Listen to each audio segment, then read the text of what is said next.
দুঃখের পরে আছে সুখ, প্রাণটা আবার উদ্বেলিত হয়ে ওঠে। তাই তো, আসলে তো দুঃখের পরে সুখ। এজন্য কষ্ট যখন পাবেন, অসুস্থ যখন হবেন, ওইখানেও আনন্দ করবেন, কারণ সামনে আরাম আসতেছে। সুবহানাল্লাহ পড়েন। মুমিনের হারাবার কিছু নাই, দুঃখ পাওয়ার কিছু নাই। তার রোগের মাধ্যমে তার গুনাহ ঝরে যায়, সে আল্লাহর কাছে প্রিয় হয়ে ওঠে। তা আমাদেরকে কেউ হারাইতে পারে? কথা বলেন। আমাদের কেউ ভয় দেখাইতে পারে? মোটিভেশনাল সূরা, সূরাতুল ইনশিরাহ আর সূরাতুদ দুহা। এখানে অনেক হিউজ মোটিভেশন আছে। যারা হতাশ, যাদের জীবন ভাল লাগে না, মরে যেতে মনে চায়, গার্লফ্রেন্ড গালি দিছে, আছে না নাই? আবার বয়ফ্রেন্ড গার্লফ্রেন্ডের গালি দিছে, এ ওড়না পেঁচায়া ফ্যানের মধ্যে ঝুলে আত্মহত্যা করে। কত বড় পাগল তুই, মরলি কেন? গালি দিছে তো কি হয়েছে? হ্যাঁ, বুঝতে চায় না, হতাশ হয়ে যায়। আর বয়স কম তো, ইচড়ে পাকা, অল্পতে কাবু হয়ে যায়। এই সূরাগুলো পড়ে না। এখানে আশার বাণী আছে। আজকে আমি জানি কথা শোনাবো আপনাদেরকে, শুরুতে আগে সংক্ষেপে বলে দিই। এই সূরার মূল কথা হচ্ছে, মানে সেন্ট্রাল থিম বা সাবজেক্ট ম্যাটার, সূরাতুদ দুহার কেন্দ্রীয় আলোচ্য বিষয় হচ্ছে নিরাশ হবেন না, হতাশ হবেন না, হাল ছাড়বেন না, ভরসা রাখবেন কার উপর? মুমিনরা নিরাশ হয়, হতাশ হয়, হাল ছাড়ে নাকি ভরসা রাখে? কার উপর ভরসা? কার উপর ভরসা থাকবে? একজনের উপর। চিল্লায় বলেন, তিনি কে? Never lose hope. Every time you feel like you cannot go on, you feel so lost that you are so alone. Don't despair and never lose hope, 'cause Allah is always by your side. Insha'Allah, Insha'Allah, Insha'Allah, you'll find your way. Insha'Allah, Insha'Allah, Insha'Allah, you'll find your way. Every time you feel like you cannot go on, you feel so lost that you are so alone. Don't despair and never lose hope, 'cause Allah is always by your side. Insha'Allah. Pardon? Insha'Allah, Insha'Allah, you'll find a way. Insha'Allah, Insha'Allah, Insha'Allah, you'll find a way. ঠিক কি না?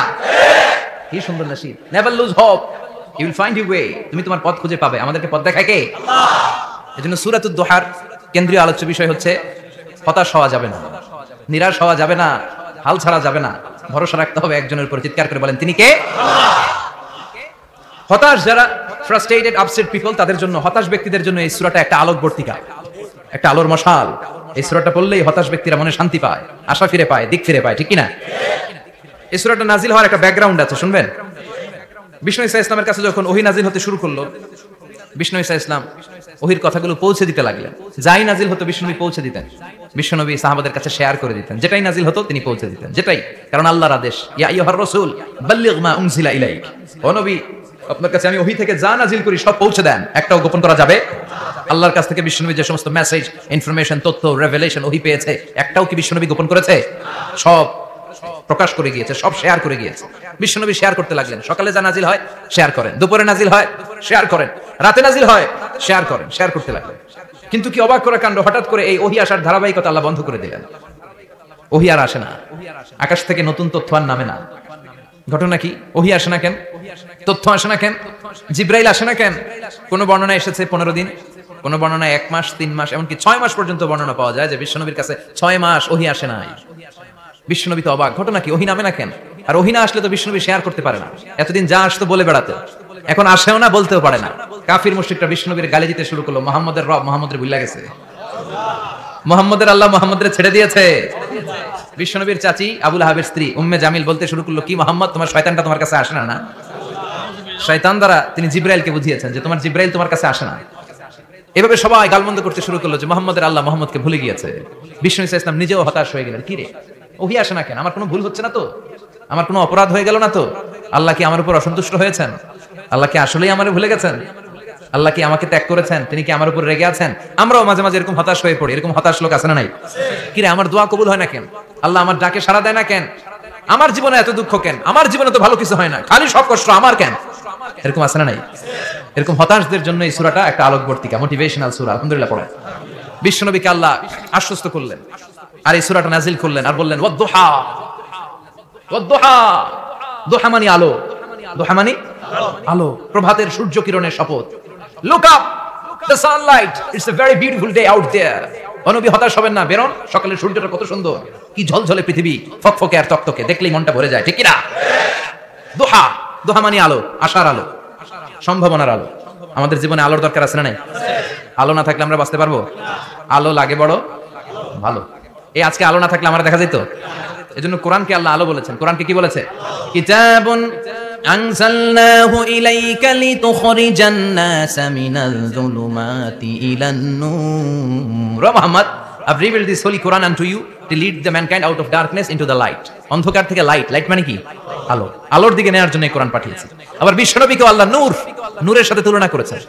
আবার বিশ্বনবী আল্লাহর কাছে নূর চাইতেন, বলতেন আল্লাহ আমার ডানে আলো দাও, আমার বায়ে আলো দাও, আমার সামনে আলো দাও, পিছনে আলো দাও, উপরে আলো দাও, নিচে আলো দাও, আমার দেহে আলো দাও, আমার মাংসপেশির ভিতরে আলো দাও, আমার হাড্ডির ভিতরে আলো দাও, আমার জন্য তুমি আলো দাও। পড়েন আমিন।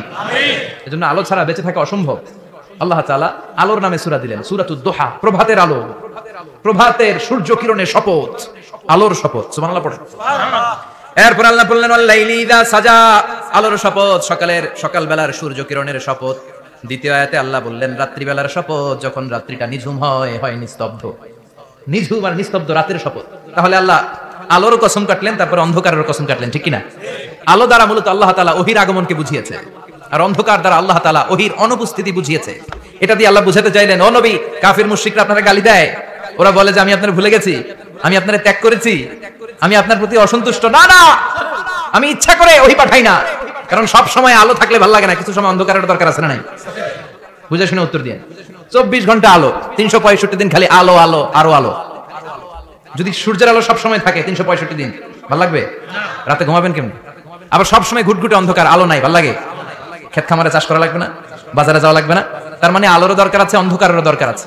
এটা দিয়ে আল্লাহ বুঝাতে চাইলেন, নবী ওহী নাজিল করার জন্য দরকার আছে, মাঝে মাঝে ওহী বন্ধ রাখা আপনার বিশ্রাম দেওয়ার দরকার আছে। চিৎকার করে বলেন আল্লাহু আকবার। এজন্য আল্লাহ বললেন ওয়াদ-দুহা ওয়াল লাইলি ইযা সাজা মা ওয়াদ্দা'আকা রাব্বুকা ওয়া মা ক্বালা ওয়ালাল আখিরাতু খায়রুল লাকা মিনাল উলা। সুবহানাল্লাহ পড়েন। ও নবী, প্রভাতের সূর্য কিরণের শপথ, নিঝুম নিস্তব্ধ রাত্রিবেলার শপথ, আলো আর অন্ধকারের শপথ করে আমি বললাম আপনার প্রভু আপনারে ভুলে যায় নাই, আপনার উপর অসন্তুষ্ট হয় নাই। আমি আল্লাহ ইচ্ছা করে ওহী বন্ধ রেখেছি, কারণ ওহীর একটা পাওয়ার আছে। বারবার ওহী রিসিভ করলে আপনার স্নায়ু এটা সহ্য করতে পারবে না, আপনার দেহ এটারে বরদাস্ত করতে পারবে না। নবী, আমি আপনার প্রতি এত রহম দিলে, এত ভালোবাসি, বারবার ওহী নিতে নিতে আপনার যে কষ্ট হয়, এই কষ্টটা আমার আল্লাহর সহ্য হয় না। এজন্য আমি আল্লাহ ইচ্ছা করে কিছুদিন ওহী বন্ধ রাখছি। সুবহানাল্লাহ পড়েন। তার মানে এই নয় যে আমি আপনারে ভুলে গিয়েছি, আমি আপনারে ছেড়ে দিয়েছি। আরে নবী, আমি তো আমার নামের সাথে আপনার নামকে জুড়ে দিয়েছি। লা ইলাহা ইল্লাল্লাহ মুহাম্মাদুর, যেখানে আমার আল্লাহর নাম সেখানে বিশ্বনবীর নাম আছে না নাই? আযান যখন দেই আল্লাহু আকবারের পরে বিশ্বনবীর নাম আছে না নাই? একামতে আছে না নাই? আবার আল্লাহর জন্য যখন সালাত আদায় করি, শেষ বৈঠকে বিশ্বনবীর উপর দুরূদ আছে না নাই? ওয়া রাফা'না লাকা যিকরাক, ও নবী, আপনার নামকে আমি অনেক উপরে তুলে ধরেছি। আমার নাম যেখানে, আপনার নাম ওইখানে। গোটা বিশ্বব্যাপী আপনার নাম ছড়ায় যাবে। ওরা আপনারে গালি দেয় কবি বলে, ওরা গালি দেয় গণক বলে, ওরা বলে আপনি আবতার, লেস কাটা। আসলে যারা আপনারে গালি দেয় ওরাই লেস কাটা। ওরা আপনারে বলে আপনি নির্বংশ, আপনার ছেলেগুলো বেঁচে নাই, মেয়ে বেঁচে আছে, আপনার নাম নেয়ার কেউ থাকবে না। ওই আবু জাহেল, উতবা, সাইবা, ওদের নাম নেয়ার কেউ থাকবে না।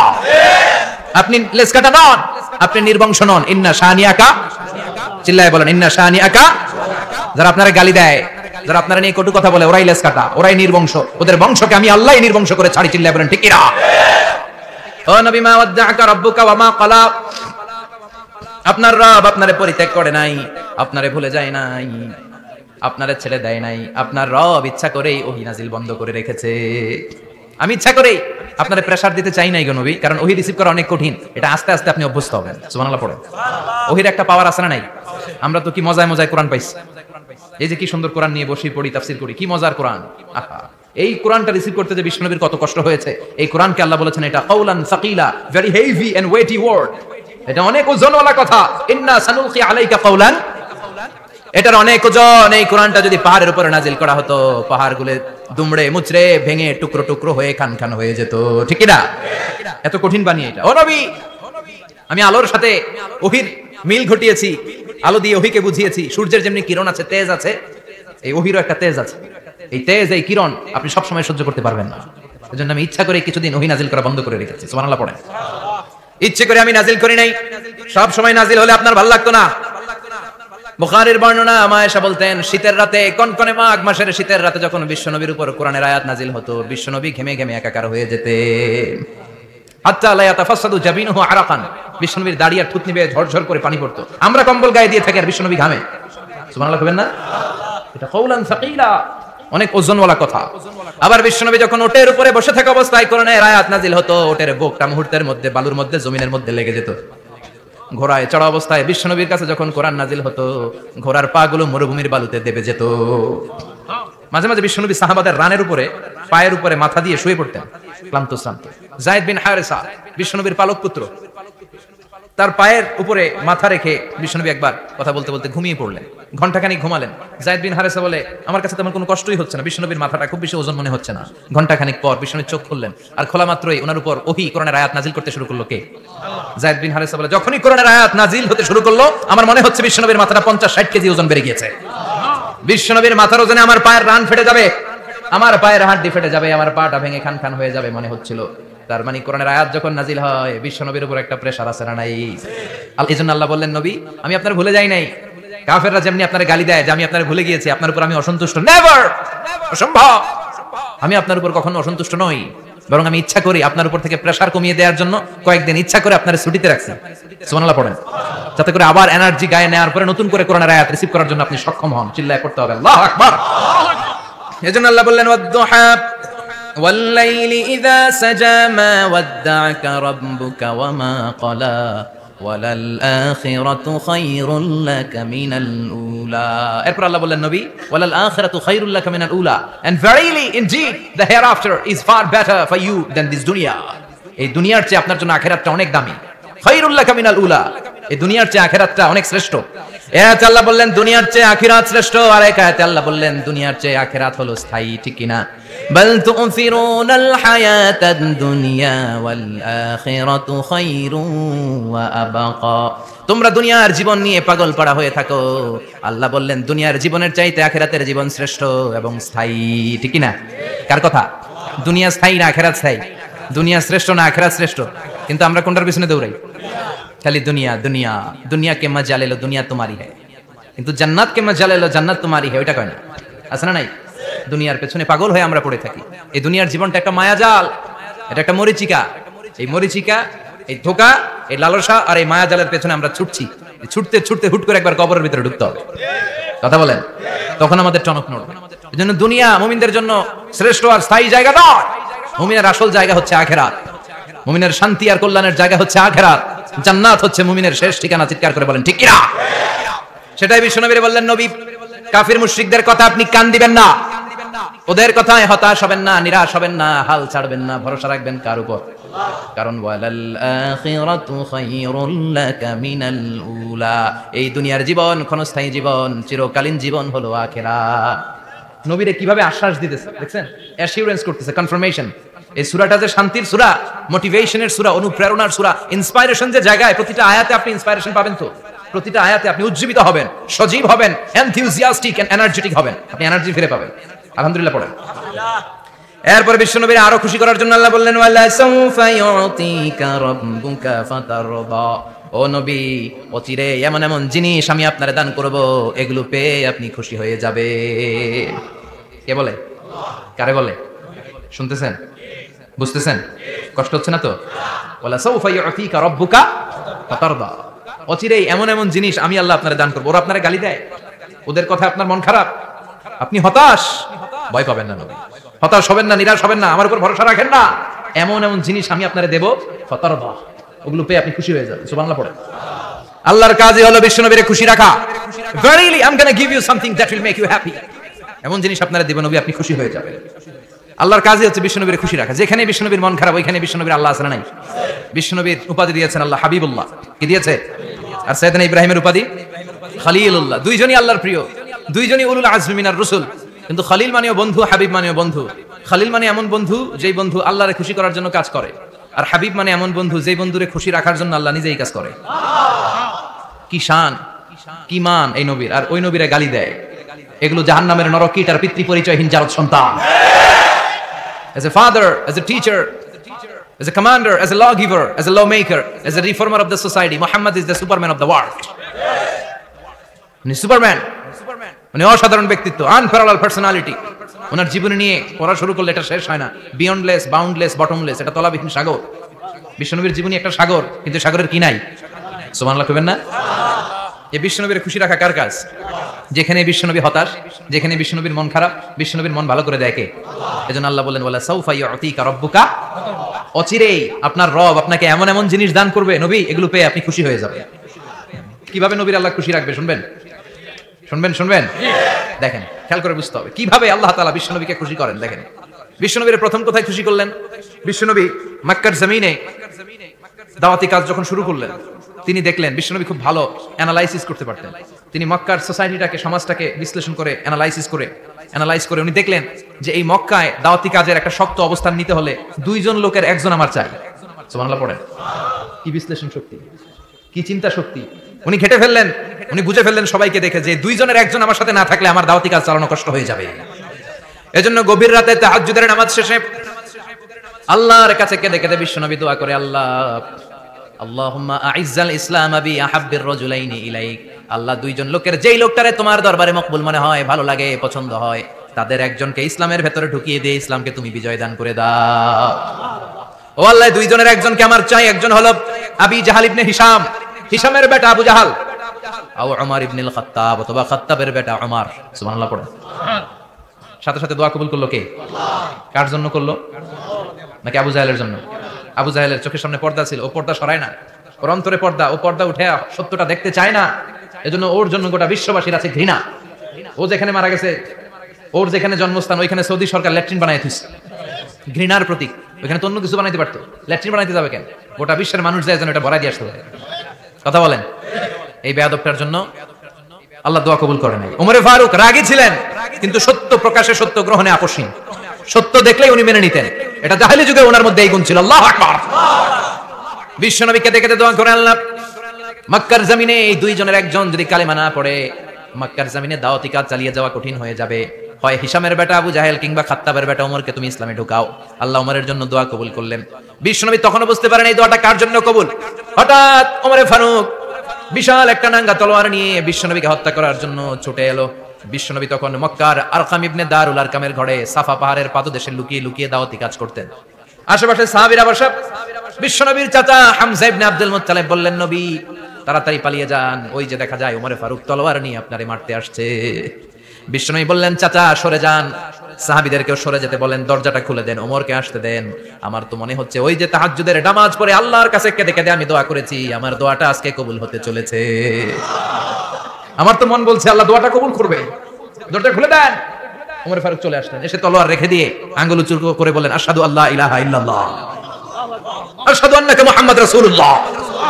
ঝিনুকের ভেতর লুকিয়ে থাকে যেমন মতি, ঝিনুকের ভেতর লুকিয়ে থাকে যেমন মতি, কলমা শাহাদাতে আছে আল্লাহর জ্যোতি, কলমা শাহাদাতে আছে আল্লাহর জ্যোতি। সুবহানাল্লাহ পড়েন।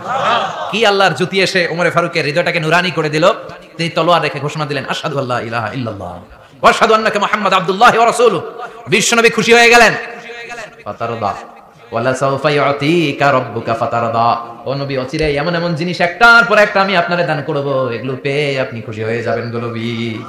আপনার অন্তরে দুঃখ, কষ্ট, হতাশা, আপসেট হওয়ার মানসিকতা, ফ্রাস্ট্রেশন কিছু আল্লাহ রাখবো না। ওয়ালা সাউফা ইউতিকা রাব্বুকা ফাতারদা। অচিরেই এমন এমন জিনিস আমি আল্লাহ আপনারে দেব, আপনি খুশি হয়ে যাবেন। ওমরে ফারুকের ইসলাম ধর্ম গ্রহণ করানোর মাধ্যমে বিশ্বনবীর মনটারে খুশি করে দিল কে? আল্লাহ। ফাতারদা। বিশ্বনবী খুশি হয়ে গেল। পাইছেন আল্লাহ কিভাবে বিশ্বনবীর খুশি করে? সুবহানাল্লাহ পড়বেন না? এরপরে বিশ্বনবী মক্কা থেকে তায়েফে দাওয়াত দিতে গেলেন। কোথায়? হজ উমরা যারা করেছেন 70 থেকে 75-80 কিলো দূরে পাহাড়ি পথ বেয়ে বেয়ে উঠতে হয়, 6-7 হাজার ফিট উপরে, পাহাড়ের উপরে এই তায়েফের শহর, তায়েফ সিটি। ঠান্ডা। ওইখানে গেলে মনেই হবে না এটা সৌদি আরব। ওইখানে জ্যাকেট লাগে। কি লাগে? জ্যাকেট। বিশ্বনবী কষ্ট করে 80 কিলোমিটার পথ পাড়ি দিয়ে তায়েফের ছেলেদেরকে দাওয়াত দিতে গেলেন। কিন্তু বিশ্বনবীর দাওয়াতি এই ডাকে, এই আহ্বানে তারা সাড়া দেয় নাই। বিশ্বনবীর এই দাওয়াতকে তারা রিজেক্ট করেছে। বিশ্বনবীকে পাথর মেরেছে। বিশ্বনবীর মোবারক দেহটাকে রক্তাক্ত করেছে। আমার নবীর এই সুন্দর দেহটা বেয়ে বেয়ে ঝরঝর করে রক্ত ঝরেছে। তায়েফের মাটি সাক্ষী, তায়েফের পাথর সাক্ষী। 3টা জায়গায় বিশ্বনবী বেহুশ হয়েছে। এখন ওখানে গেলে স্থানীয় লোকরা বলে, বংশ পরম্পরায় ওরা জেনে এসেছিল যে এই জায়গাগুলোতে বিশ্বনবীকে আঘাত করা হয়েছে।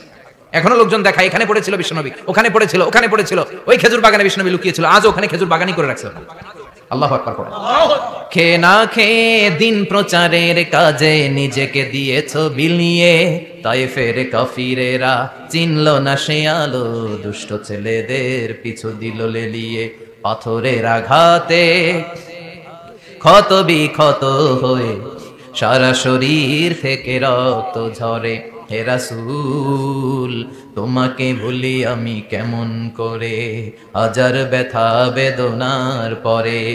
ফিরে আসনি তুমি আপন ঘরে, দিনের আলো তুমি ছড়িয়ে দিতে, চলে গেলে মদিনায় মক্কা ছেড়ে। হে রাসূল তোমাকে ভুলি আমি কেমন করে, হে রাসূল তোমাকে ভুলি আমি কেমন করে। ঠিক কি না? পাথর মেরে বিশ্বনবীকে রক্তাক্ত করা হলো। বিশ্বনবী রক্তাক্ত, বিশ্বনবীর সাহাবা সাইয়েদনা যায়েদ রাদিয়াল্লাহু তাআলা আনহু কুয়া থেকে পানি এনে বিশ্বনবীর গা থেকে রক্তগুলো ঝেড়ে ফেলে দেয়। বিশ্বনবীর গায়ের মধ্যে পানি দিয়ে হাত পাগুলো ধুইয়ে দেয়। বিশ্বনবী কাঁদে, আহা কাঁদে, রহমতের নবী কাঁদে, আরেকজনের জন্য কাঁদে, নিজের কোনো লাভ নাই। মায়ের খাইছে ওরা যেন বাঁচে জাহান্নামের আগুন থেকে। সুবহানাল্লাহ কইবেন না? ওদেরকে বাঁচাইতে আসছিল জাহান্নামের মাইর থেকে, জাহান্নামের শাস্তি থেকে, ওদেরকে বাঁচানোর জন্য নবী মাইর খেয়েছে। চিল্লা এখন ঠিক কি না? কেঁদে কেঁদে বিশ্বনবী হয়রান। যায়েদ রাদিয়াল্লাহু তাআলা আনহু বিশ্বনবীর সান্ত্বনা দেন, নবী কাঁদবেন না। হামলাতুল জিবাল, পাহাড় রক্ষী ফেরেশতারা এসে বলে, নবী আপনি শুধু অর্ডার করেন, এই যে পাহাড়ের গিরিপথ, এই দুইটা গিরিপথ, এই দুইটা পাহাড় এমন ভাবে দুই দিক থেকে চাপা দেব গো নবী, তায়েফের সবগুলো ছেলের মুহূর্তের মধ্যে ধূলিসাৎ করে দেব। বিষ্ণু বললেন, না আমি ক্ষমা করে দিলাম, আমি ক্ষমা করে দিলাম। আমার গায়ের উপরে যারা অত্যাচার করে এর কোনোটার প্রতিশোধ আমি নেই না, আমি শুধু প্রতিশোধ নেই যারা ইসলামের বিরোধিতা করে। চিল্লায় বলেন ঠিক কি না? বিষ্ণুনবীকে আঘাত করা হয়েছে, তার গায়ে শারীরিক কষ্ট, এটার শাস্তি বিষ্ণুনবী দিতেন না, কখনোই দিতেন না, ক্ষমা করে দিতেন। কিন্তু ইসলামকে মারাত্মক ভাবে যদি ইসলামের বিরুদ্ধাচরণ কেউ যদি করতো, শুধু তাদের উপর বিষ্ণুনবী তলোয়ার চালাতেন। চিৎকার করে বলতে হবে ঠিক কি না? বিশ্বনবী কাঁদলেন। কে দেখে বিশ্বনবীর কান্না? নিজের জন্য কাঁদে না, ওদের জন্য কাঁদে। আর বললেন, না ফেরেশতারা ওদেরকে তোমরা মেরে ফেলো না, হয়তো ওরা কালিমা পড়ে নাই, ওদের ভবিষ্যৎ প্রজন্মদের মধ্যে থেকে কেউ না কেউ কালিমার বাণী পড়বে। তাই হয়েছে। তায়েফে গেলে হৃদয়টা ঠান্ডা হয়ে যায়। মসজিদ আর মসজিদ, মসজিদ আর মসজিদ, আল্লাহ ওয়ালাদের ভিড়, চমৎকার এক পরিবেশ তায়েফের পরিবেশ। বিশ্বনবী কেঁদে কেঁদে হয়রান। আল্লাহর রসুলের উপর থেকে টের পাচ্ছে বিশ্বনবীর মনটা ভালো না। এত আশা নিয়ে ভরসা নিয়ে কোথাও জায়গা না পেয়ে তায়েফের এখানে আসলাম দাওয়াত দেওয়ার জন্য। তায়েফের ছেলেগুলো দাওয়াতের আমার দাওয়াত গ্রহণ করলো না। বিশ্বনবীর মনটা বড্ড খারাপ। বিশ্বনবী নামাজে দাঁড়িয়ে গেলেন। বিশ্বনবী নামাজে দাঁড়িয়ে তেলাওয়াত করছেন। পাশ দিয়ে একদল জিন বিশ্বনবীর পাশ দিয়ে চলে যাচ্ছিল। একদল জিন, জিন জাতি চলে যাচ্ছে, আর বিশ্বনবীর তেলাওয়াত শুনে তারা থমকে দাঁড়ায়। কিরে এত সুন্দর কোরআন, এরকম তো শুনি নাই। ইনি কে? খোঁজখবর নিয়ে দেখলেন ইনি বিশ্বনবী। সুবহানাল্লাহ পড়েন। তারপরে এরা ছুটে গেল এলাকায়। এলাকায় যে এরা ঘোষণা দেওয়া শুরু করলো, ইন্না সামি'না কুরআনান আজাবা ইয়াহদি ইলা রুশদি ফাআমান্না বিহি। নিশ্চয় আমরা আজীব চমৎকার কোরআন তেলাওয়াত শুনে এসেছি। এই তেলাওয়াত সাধারণ তেলাওয়াত নয়, এই আয়াত দুনিয়ার মানুষের বানানো আয়াত নয়। এই আয়াতগুলো পাঠিয়েছে কে? এই আয়াতগুলো ইয়াহদি ইলা রুশদি, হেদায়েতের দিকে মানুষকে পথ দেখায়। তাই আমরা যারা এই তেলাওয়াত শুনেছি, আমান্না বিহি, এই তেলাওয়াত শুনে, কোরআন শুনে, বিশ্বনবীর কণ্ঠে তেলাওয়াত শুনে আমরা সবাই ঈমান এনে মুসলমান হয়ে গেলাম। বিশ্বনবী তখনও জানে না জিনেরা যে মুসলমান হয়েছে। বিশ্বনবী নামাজ পড়ে যখন বসলেন